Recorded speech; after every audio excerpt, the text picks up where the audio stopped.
Hello Exiles, I hope you've been enjoying the Phrecia event. I've been playing Cold Melee Ellie Hit as a Surfcaster, and I'm quite happy with how it's turned out. It's currently sitting at around 20 to 30 million DPS in the clear setup and can reach up to 60 million single target.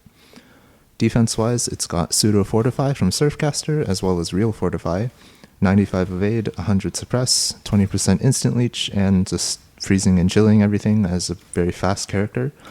It's not necessarily the tankiest, but it's more than comfortable for most content.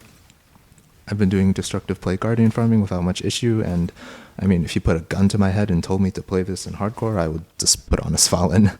Anyway, let's get into the details of the build and my thought process in making it.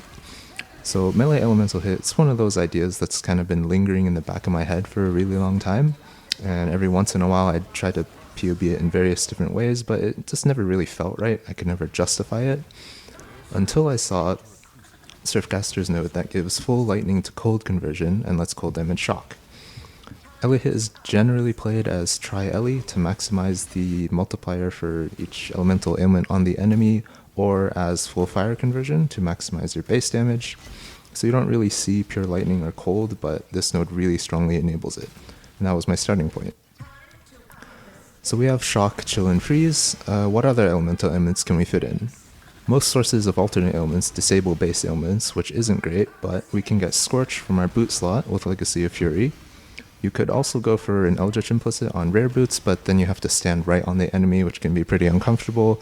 It's one of those things that's better in PoE, but not in practice. And we also use a level 1 Armageddon brand to proc Ignite on the enemy, mainly for single target. The damage of the Ignite doesn't matter at all, it's just that it's there, and Armor Brand has a very low base cast time, so it feels comfy even without scaling much cast speed, high uptime, and low added clunk. Now for weapon choice, since Ellie Hit gives you a ton of base damage, you want a stat stick weapon, generally a Paradoxica for double damage, which is perfectly viable, but with King's March recombination enabling some crazy crafts, I really wanted to use a Shaper Elder multi-link weapon with the Squire for an effective 10-link. This is a ton of damage and also makes it less painful to slot in Melee Splash and Ancestral Call for clear, which is nice because we can't really access those on the tree.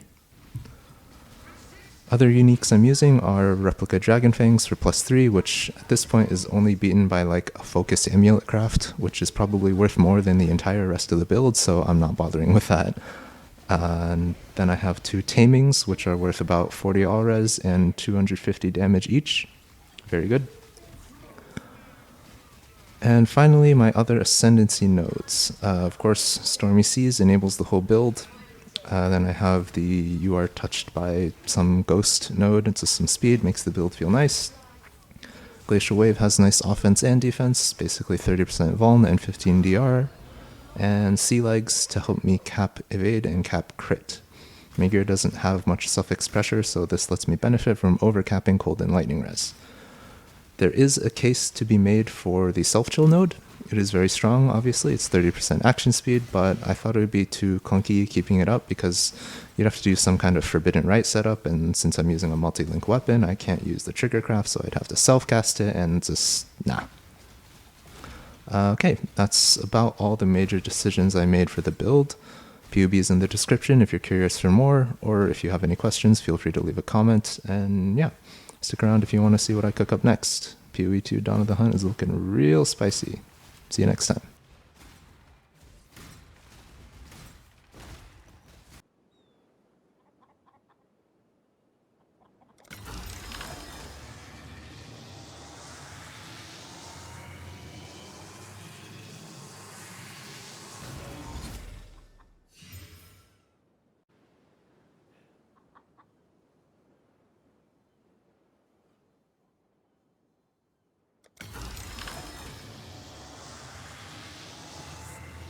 Yes!